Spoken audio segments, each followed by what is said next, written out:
We look at the Middle East. I think it's about time we stop, those of us who support, as most of us do, Israel in this body, for apologizing for our support for Israel. There's no apology to be made. None. It is the best $3 billion investment we make.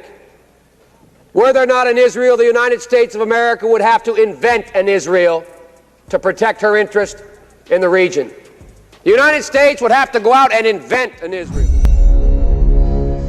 Joe Biden adalah politikus karir yang panjang, lebih dari 40 tahun pengalamannya. Dia adalah Partai Demokrat sejati. Puncak karirnya adalah 2 kali jadi wakil presiden selama 8 tahun dan kali ini dia menjadi presiden Amerika yang ke-46. Di tahun 1986, dia pernah berbicara di Kongres dengan sangat jelas akan langkahnya ke depan terhadap Israel. Dan video di awal tadi ada kalimat bahwa Israel adalah the best investment we make, adalah $3 triliun investasi terbaik yang Amerika lakukan. Ini angka yang gila untuk nilai $3 triliun di tahun 1980-an, di mana saat ini 4 tahun ke depan anggaran perang Amerika itu $3 triliun juga. Tapi ini tahun ini, dan di tahun 1986 angka gila angka tersebut. Katanya jika tidak ada Israel, Amerika tetap harus buat Israel untuk melindungi American interest. Apa sih interestnya Amerika? Interest Amerika adalah mengendalikan energi negara-negara Arab, mengendalikan minyak bumi dan gas negara-negara Arab. Amerika harus menciptakan Israel. Biaya $3 triliun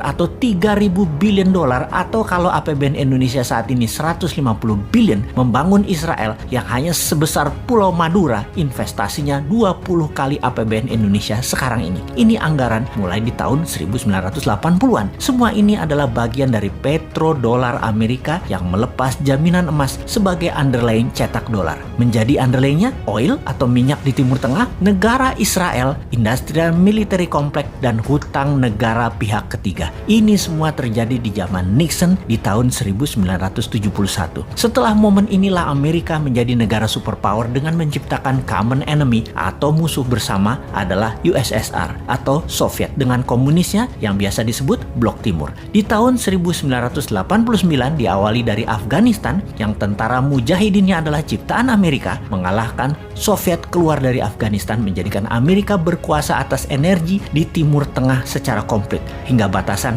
Afghanistan dan Pakistan. Di tahun 1991 rubuhlah Soviet Union dipuncaki dengan rubuhnya tembok Berlin. Gorbachev kala itu, petinggi Soviet, membuat gerakan perestroika dan glasnostnya membuat Soviet pecah dan Rusia menjadi negara bergaya baru. Tidak puas dengan langkah mengalahkan Soviet, Amerika berlanjut membelah 16 negara Balkan seperti Kosovo, Bosnia, dan banyak negara lagi di selatan Rusia yang ujung-ujungnya pakai nama Istan-Istan. Negara Istan-Istan yang kaya akan minyak semua saat ini sudah di tangan Amerika. Amerika secara kendali atas produsen minyak, distribusi minyak, hingga saat ini masih memegang 80% cadangan minyak dunia. Strategi berikutnya adalah membangun market dan membangun kebutuhan atas minyak bumi dengan menciptakan negara produsen untuk produk murah dan retail. Negara itu yang dilirik adalah Tiongkok. Tahun 1984, Ronald Reagan dan Deng Xiaoping menandatangani treaty atau perjanjian penting di mana Amerika akan invest dengan nilai yang sangat besar hingga $1 triliun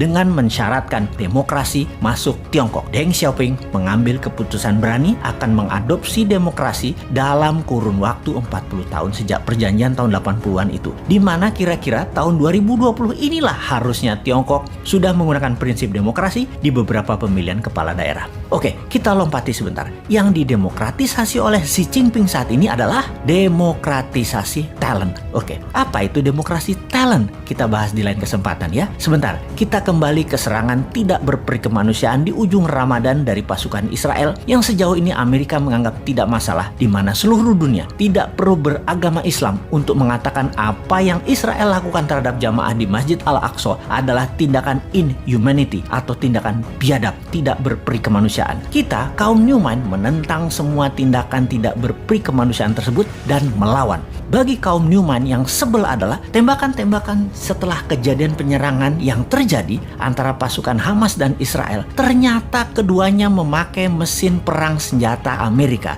Rudalnya, RPG-nya, roketnya, bedilnya, anti rudalnya. Diperkirakan sehari biaya perang Israel-Palestina bedil-bedilan saat ini nilainya sudah mencapai 1 billion atau 1,5 triliun rupiah. Sudah hampir 2 minggu. Amerika, Rusia, Israel, dan Afrika Selatan, 4 negara utama inilah penyuplai perang 2 minggu selama ini yang terjadi di Yerusalem dan di permukiman penduduk sipil Israel Palestina. Bagi globalis, ini business as usual. Membunuh manusia untuk dagang, hal itu biasa bagi globalis. Termasuk serangan COVID babak kedua dimulai dari India. Dan jangan pikir nggak ada COVID babak ketiga ya. Satu sisi ada yang memahami ini adalah perang suci dua agama. Satu sisi melihat ini adalah business as usual. Di sisi lain ini adalah tindakan tidak berperi kemanusiaan anti pro-life. Di sisi lain banyak bingung, wondering what happened seperti negara tetangga. Sehingga keputusannya salah terus untuk kemajuan bangsa dan negaranya yang dikelolanya.